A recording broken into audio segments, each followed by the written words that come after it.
মহাশ্মশানে উপস্থিত হয়েছেন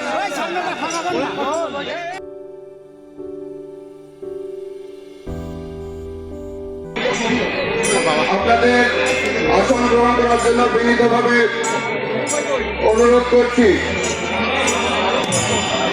মোহাম্মদ হারুনুর রশিদ হারুন রাজবাড়ী জেলা বিএনপির 2 বারের সফল সাধারণ সম্পাদক এবং বর্তমান বাংলাদেশ জাতীয়তাবাদী দল বিএনপির মনোনীত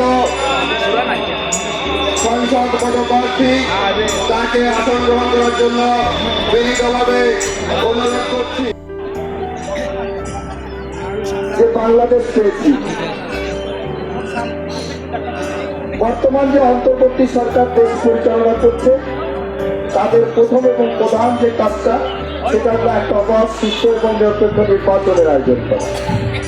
আপনারা অনেকেই জানেন যে 24শে এই জুলাই ছাত্র জনতার গণ অভ্যুত্থানের পরে অনেকেই ভেবেছিল যে দেশে এক নৈরাজ্যতার পরিস্থিতি তৈরি হবে। বিশেষ করে আমাদের যে হিন্দু কমিউনিটি, যে বিভিন্ন পূজা অর্চনা হয়, অনেকেই মনে করেছিল